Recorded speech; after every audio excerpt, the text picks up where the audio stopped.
नमस्कार, मैं मानवी ठाकुर। आप देख रहे हैं न्यूज 24 फास्ट एक्सप्रेस। आज की कुछ खास खबरें। वार्ड नंबर 6 में विकास के साथ साथ शिक्षा पर दिया जाएगा खास ध्यान। वार्ड नंबर 6 की जनता को मिलेगी बिजली की समस्या से निजात। क्षेत्र में आए दिन बिजली विभाग की मनमानी को लेकर कहीं ऐसी बात के क्षेत्र में जो लोग बिजली से जूझ रहे हैं उन लोगों की मिलेगी निजात। डॉक्टर मुसव्वर आजाद समाज पार्टी के संभावित प्रत्याशी ग्राम पंचायत नीराना 2026 में ग्राम पंचायत और जिला पंचायत के चुनाव होने वाले हैं। उसी क्रम में लगातार गांव टू गांव लोगों से बातचीत कर रहे हैं और जो चुनाव की दावेदारी कर रहे हैं उनसे बातचीत कर गांव क्षेत्र की समस्या से पूछताछ कर रहे हैं कि किस तरह के मुद्दों को लेकर यहां पर चुनाव लड़ा जा रहा है। मैं बता दूं, जनपद मुजफ्फरनगर के नीराना में इस वक्त मौजूद हूं और वार्ड नंबर 6 से अपनी दावेदारी ठोक चुके हैं डॉक्टर मुसव्वर सर। तो उनसे बातचीत कर लेते बता दूँ कि पढ़ा लिखा आदमी अगर क्षेत्र का एक अच्छा प्रतिनिधि बन जाए तो क्षेत्र में शिक्षा को लेकर भी एक बहुत बड़ा अहम रोल होता है। सर, सबसे पहले आपका स्वागत है न्यूज़ 24 में। बहुत बहुत शुक्रिया, आप में यहाँ तक है, आपका बहुत बहुत धन्यवाद।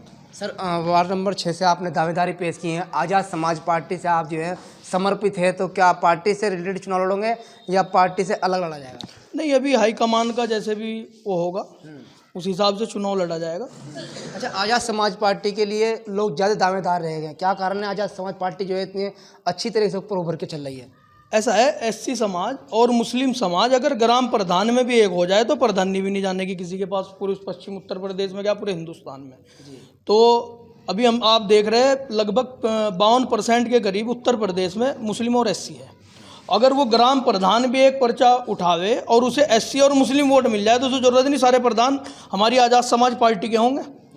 और दूसरा मुद्दा यह है कि हमारे गांव में इंटर तक कोई स्कूल नहीं है। तो मैं शिक्षा की बात करता हूं, सबसे पहले हम अपने गांव में इंटर स्कूल लाएंगे। और दूसरा जो काम है वो बिजली विभाग का है। बिजली विभाग में इतनी गड़बड़ी हो रही है जिसकी कोई हद नहीं है। एक गरीब आदमी को सताया जा रहा, अगर किसी गरीब पे 5,000 का बिल उसका तो कनेक्शन काट दिया जाता है और किसी अमीर पे 50,000 का बिल है उसका कनेक्शन नहीं काटा जा रहा। तो ये चीज़ें मुझे देखनी है और इंशाल्लाह अगर सभी क्षेत्र वाले मुझे जिता के लाएंगे तो मैं ये काम इंशाल्लाह सबसे पहले करूंगा। और गांव के रोड के विकास की बात, अभी मैंने अपने गांव में लगभग 60 से 65 लाइट लगवा चुका हूं और इंशाल्लाह पूरे गांव में रोशनी रहेगी, मेरा ये मानना है। डॉक्टर साहब, आपने बहुत अच्छा जो है मुद्दा बताया बिजली विभाग का। आए दिन संगठन भी लेकर, चाहे वो किसान संगठन हो, किसी भी संगठन से, वो लगातार बिजली विभाग के जो है पीछे पड़े हुए हैं। क्या वाकई में ही इनमें कमियां हैं? सच्ची बात है कि इससे बहुत जूझ रहे हैं लोग। आपने सिर्फ गांव की बात करी, क्षेत्र में काफ़ी गांव पड़ते हैं। सर, इस पूरे क्षेत्र में कोई भी खेलने के बच्चों के लिए व्यवस्था नहीं है, उसमें किस तरह से काम करेंगे आप? देखिए, वो तो हम जब जीत जाएंगे तो डीएम साहब से बात रखेंगे अपनी, चाहे मुझे मुख्यमंत्री के पास जाना पड़े। कोई खेल का ग्राउंड इस तरह का हर गांव में छोटा सा होना चाहिए, वो बहुत ज़रूरी है। क्योंकि आजकल जब ग्राउंड ख़त्म हो गए गांव में तो सेहत भी ख़राब हो गई है। 2 से 3 घंटे बच्चों को खेलना भी ज़रूरी है पढ़ाई के साथ में। तो मेरा मानना यह है कि एक जल्दी से गांव में कोई ग्राउंड या स्थिति होनी चाहिए अपने गांव में हर जगह। डॉक्टर साहब, लगातार वार्ड नंबर 6 के सभी गाँवों में आप घूम रहे हैं, डोर टू डोर लोगों से बातचीत कर रहे हैं, मिल रहे हैं, तो किस तरह का लोगों से रेस्पॉन्स मिल रहा है और क्षेत्र में किस तरह की समस्या है?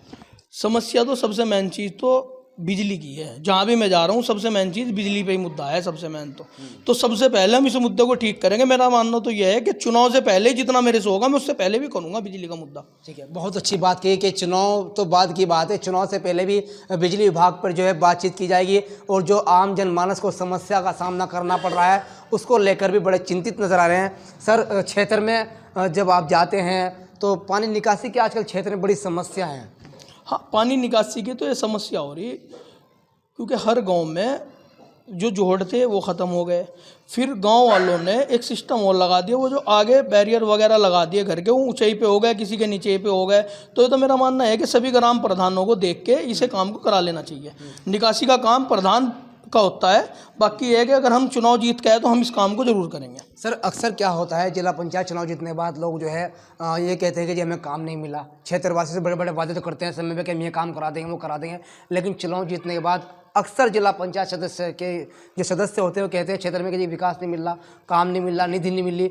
किस तरह से आपको विश्वास रहेगा कि इस जनता का जो समस्या है उसका समाधान आप कर पाएंगे? जीतने के बाद ये बहाना नहीं होगा बल्कि सरकार से कहीं भी काम लाना पड़े, विधानसभा से, लोकसभा से, तो उसमें किस तरह से आपकी तैयारी रहेगी? मेरी तो मानना यह है कि कुछ लोग वोट बेच देते हैं। जब उसने वोट अपनी बेच दी तो वो कहाँ से निधि ले आएगा?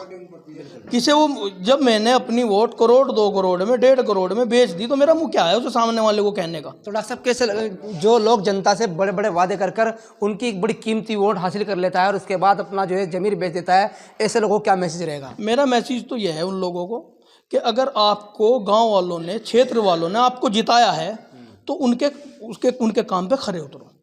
यहाँ के अगर रही काम की बात के कह रहे कि जिला पंचायत को काम नहीं मिलता, काम मिलता है, काम लेने वाला होना चाहिए। काम तो एक बीडीसी भी ले सकता है, एक मेंबरी का भी ले सकता है, ग्राम प्रधान भी काम ले सकता है, काम तो सब ले सकते हैं, लेकिन काम का तरीका होना चाहिए कि काम कैसे लेना है हम लोगों को। हमें चाहे लखनऊ जाना पड़े, हम काम लेके आएंगे इन सब गाँव के लिए। ठीक है डॉक्टर साहब, आपसे एक सवाल ये है कि क्षेत्रवासियों से किस तरह से आप अपील करना चाहेंगे, और एक आज़ाद समाज पार्टी का सिपाही लगातार क्षेत्र में है तो क्या उम्मीद रख सकता है जनता से? देखिए, यह है कि भैया चंद्रशेखर से एससी समाज कहीं नहीं जा रहा, ये तो एक बिल्कुल सच है। जो जोश भैया चंद्रशेखर के लिए है युवाओं में और बुजुर्गों में, वो जोश मुझे आज तक कहीं किसी पार्टी के लिए, किसी के लिए दिखा नहीं। और रही अपनी बात, भाई अगर मुस्लिम और एससी समाज एक हो जाए तो फिर तो आपकी सीट तो निकली पड़ी है, सीट की तो कोई दिक्कत ही नहीं है। फिर तो सब ये कहेंगे हमारा चुनाव ही इसके साथ है। तो मेरा मानना यह है कि मेहनत करेंगे, बाकी हाईकमान जो भी कहेगी, जैसा भी उनका निर्णय होगा उसको उनके निर्णय के आधार पर चलेंगे। डॉक्टर साहब, आपसे एक सवाल भी, आप डॉक्टर्स हैं तो आप देख रहे होंगे आजकल जो है मुस्लिम बहुमत क्षेत्रों में, दलित समाज में युवा नशे की ओर बहुत जा रहे हैं, उस पर किस तरह से आपका ध्यान रहेगा? भाई उन पे ध्यान तो उनके घर वालों का होना चाहिए सबसे पहले तो जी, उनके भाई का, उनके बाप का। जागरूकता भी तो कोशिश, हाँ, जागरूकता यह है कि हमें हर जगह जाके लोगों से अपील करनी पड़ेगी। भाई आप ये जो 100-200 रुपये 500 रुपये आप खर्च कर रहे हैं, इसमें पूरा का पूरा आप अपना घर चला सकते हो, अपने बच्चों को पाल सकते हो, अपने बच्चों को अच्छे स्कूल में पढ़ा सकते हो। तो ये हमें जाके लोगों को बतानी पड़ेगी बात, उन्हें समझाना पड़ेगा घर घर जाके, क्योंकि जो नशे का मामला होता है ये बहुत देरी से जाता है, जाता तो है ये, लेकिन एकदम नहीं जा पाता, ये बहुत धीरे धीरे जाएगा। तो हम अपनी टीम को लगाएंगे इसमें, और जितना इंशाल्लाह हमारे से होगा हम इसे पूरा करेंगे। सर, आखिरी मैसेज क्या रहेगा हमारे माध्यम से क्षेत्रवासी का? भाई क्षेत्रवासियों को एक आपके जिता के भेज दो वार्ड नंबर 6 से, बाकी तो हम सारा काम देख ही लेंगे इंशाल्लाह, काम बढ़िया होगा। ठीक है, बहुत अच्छी बात कही कि एक बार जिता करके भेज दो। कोई इस तरह से कि नहीं कि बिल्कुल लोगों से जो है वादे पर ही डिपेंड रहे, बल्कि काम करने का एक जज्बा जो इनके अंदर है, और कोई बड़े वादे नहीं किए, जो नो कॉमन वादे लोगों के लिए काम होने चाहिए, उसी को लेकर यहाँ पर बातचीत हुई। और यहाँ पर कुछ लोग बैठे हुए, उनसे भी बातचीत करने के लिए हमारे साथ लोग मौजूद हैं, उनसे भी बातचीत कर लेते हैं। तो सर, नाम क्या, नाम बताइए? मेरा नाम शमशेर है। शमशेर भाई, जैसे कि चुनाव का समय आ रहा है, मुस्तफर भाई वार्ड नंबर 6 से तैयारी कर रहे हैं, किस तरह रुझान लग रहा है आपको? रुझान बहुत अच्छा लग रहा है और इंशाल्लाह कामयाबी भी मिलेगी।